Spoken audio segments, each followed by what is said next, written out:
Hello साथियों, welcome in my channel easy way. पिछले session में हमने धनात्मक एवं ऋणात्मक संख्याओं का संख्या रेखा पर प्रदर्शन करना सीखा था। आज हम परिमेय संख्याओं को संख्या रेखा पर प्रदर्शित करना सीखेंगे। तो प्रारंभ करते हैं।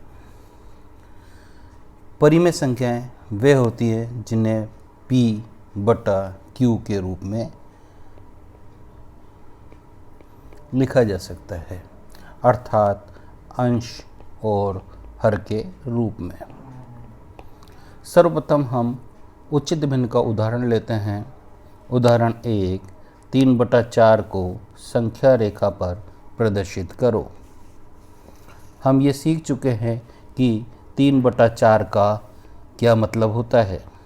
इसका मतलब होता है एक रोटी लो, उसके 4 हिस्से करो और 3 हिस्से खा लो। इसके संख्या रेखा पर प्रदर्शन के लिए हम एक सरल रेखा खींचेंगे। लगभग मध्य में शून्य का अंकन करेंगे और अंतिम छोर पर 1 लिखा जाएगा। अब 0 और 1 के मध्य में हम 4 भाग करेंगे। 4 भाग करने के लिए इसके अंदर हमको बराबर 3 जगह मार्किंग करनी पड़ेगी। मार्किंग करने के बाद क्योंकि हमने इसको 4 भागों में बांटा है, हम प्रारंभ करेंगे 1/4 से। दूसरा अंक आएगा 2/4, तीसरा आएगा 3/4। चौथे पर यदि 1 नहीं होता तो आता 4/4, जिसका मतलब भी 1 ही होता है। 0 और 1 के मध्य 4 भागों में बांटने के लिए हमें 3 जगह कट लगाने पड़ते हैं, यानी निशान लगाने पड़ते हैं। ये लगभग मध्य में होने चाहिए, यानी ये दूरियां लगभग समान होनी चाहिए, परंतु इसे नापने के लिए स्केल की आवश्यकता नहीं है। इन्हें हम अंदाज से मार्क कर सकते हैं, क्योंकि यह कार्य स्केल से नाप के किया जाना आवश्यक नहीं है। यहाँ मात्र हमारे संख्या रेखा पर प्रदर्शन के ज्ञान का परीक्षण किया जाना है।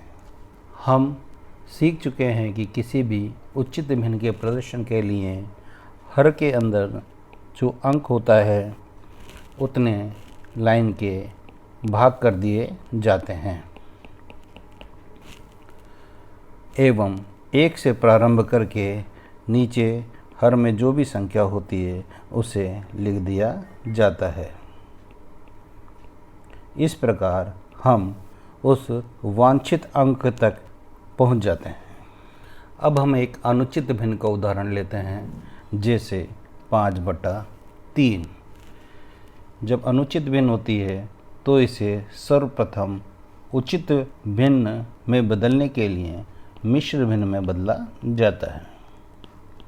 इसके लिए अंश वाले भाग में हर का भाग दिए जाने पर 3 एकम 3, शेष रहे 2, 1 सही 2/3, 1 सही 2/3। इसका मतलब होता है एक पूरी रोटी खा लेना और दूसरी रोटी के 3 बराबर हिस्से करके 2 हिस्से खा लेना।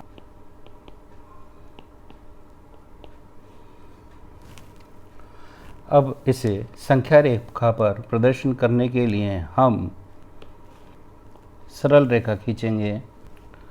लगभग मध्य में 0 का अंकन करेंगे, परंतु अंत में क्योंकि 2 रोटी ले गई है इसलिए 2 का अंकन करेंगे।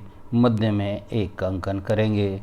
इसके अंदर हर में 3 दिया गया है, इसलिए प्रत्येक के 3 हिस्से करने हैं। 3 हिस्से करने के लिए 2 जगह मार्किंग करनी पड़ेगी। इसके 3 हिस्से हो चुके हैं। इसी प्रकार 2 बार मार्क करने पर इसके भी 3 हिस्से हो चुके हैं। हम गिनती प्रारंभ करते हैं। 1/3 2/3, 3/3, 4/3, 5/3 और 6/3। 6/3 2 के समान होता है, इसी प्रकार 3/3 1 के समान होता है। हमारा वांछित अंक था 5/3, अतः हम 5/3 पे गोला करके एरो का निशान बना देते हैं। इस प्रकार हमें वांछित अंक प्राप्त होता है। आज के लेसन में इतना ही। धन्यवाद।